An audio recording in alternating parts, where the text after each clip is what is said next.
Hello everyone. तो कैसे हैं आप सभी लोग? I hope all you are good.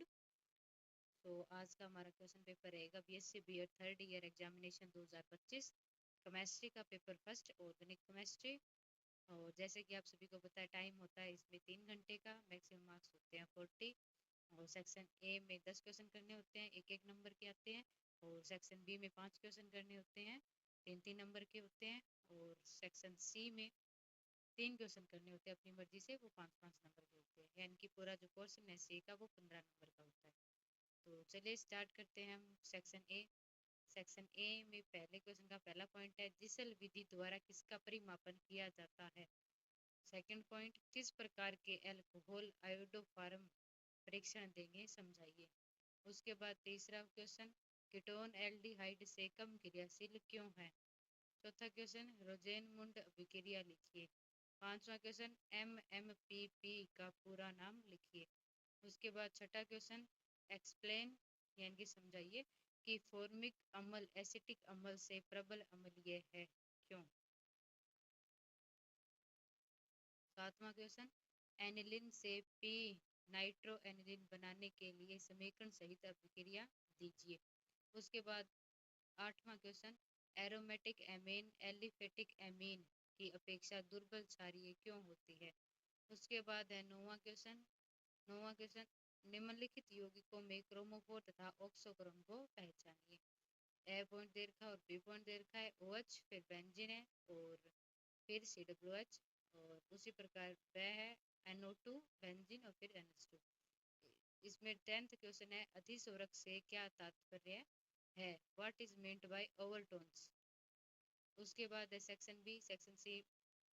उसके बाद सेक्शन बी में दूसरा क्वेश्चन, निम्नलिखित अभिक्रियाएं लिखिए। पॉइंट पहला पॉइंट, होबेन होस अभिक्रिया। दूसरा पॉइंट, राइमर टिमान अभिक्रिया। और दूसरे क्वेश्चन के अथवा में क्वेश्चन है, फ्रिज पुनर्विन्यास पर टिप्पणी लिखिए। उसके बाद है तीसरा क्वेश्चन, डाई इथाइएन विधि द्वारा आप एल्डिहाइड को कीटोन में कैसे परिवर्तित करेंगे, विस्तृत विवरण लिखिए, विस्तृत वर्णन कीजिए। और अथवा में क्वेश्चन दे रखा है, क्या होता है जब, पहला पॉइंट, मेथिल एथिल कीटोन का तीव्र ऑक्सीकरण किया जाता है। और 2 नंबर पॉइंट, ब्यूटेनॉन PCl5 के साथ अभिक्रिया करता है तो क्या होता है। इसमें चौथा क्वेश्चन, क्या होता है जब 2 से 6 कार्बन तक के द्विकार्बोक्सिलिक अम्लों को गर्म किया जाता है। और इस क्वेश्चन के अथवा में क्वेश्चन है, विकार्बोक्सिलीकरण पर टिप्पणी लिखिए। इसमें विकार्बोक्सिलीकरण बहुत ज्यादा इंपॉर्टेंट है। और उसके बाद है 5 number question, benzene diazonium chloride से निम्न को कैसे प्राप्त करोगे, जैसे कि ए फिनोल, ब नाइट्रोबेंजीन, से बेंजीन।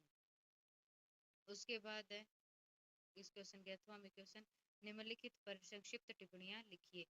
ए ग्रेबिल थैलेमाइड अभिक्रिया, और ब हाफ मेन ब्रोमामाइड अभिक्रिया। उसके बाद है छठा क्वेश्चन, वुडवर्थ पिजर नियम की सहायता से एथेनॉल में निम्नलिखित यौगिकों के लैम्डा मैक्सिमम का मान ज्ञात कीजिए। ये क्वेश्चन भी इम्पोर्टेंट है, चाहे ये सेम ना आए लेकिन आपको लैम्डा मैक्सिमम का मान निकालना आना चाहिए। ए दे रखा है और ब पॉइंट दे रखा है, और जो क्वेश्चन में दे रखे ये दोनों तो आपको आने ही चाहिए। उसके बाद इस क्वेश्चन के अथवा में क्वेश्चन है, अवरक्त स्पेक्ट्रोस्कोपी की सहायता से यौगिकों के निम्नलिखित युग्मों में कैसे विविध करोगे। ए दे रखा है CH3 की थ्राइस N, और CH3 की ट्वाइस NH। वह पॉइंट दे रखा है CH3 COH, और HCOCH3। उसके बाद हमारा सेक्शन सी स्टार्ट होता है। सेक्शन सी में 7 नंबर क्वेश्चन, ग्लिसरॉल के संश्लेषण की विधि लिखिए। निम्नलिखित के साथ ग्लिसरॉल की अभिक्रियाएं लिखिए।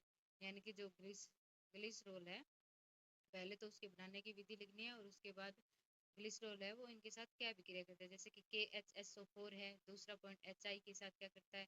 थर्ड पॉइंट सांद्र HNO3, और फोर्थ पॉइंट COOH।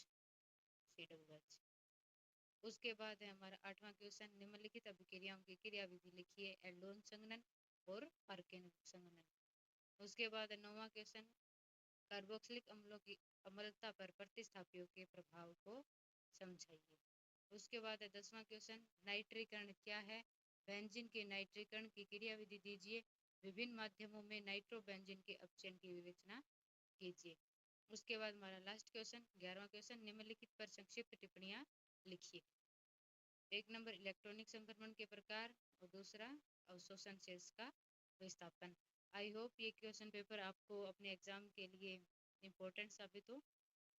अगर आपको वीडियो अच्छी लगे तो please like, comment, share and subscribe. Thank you.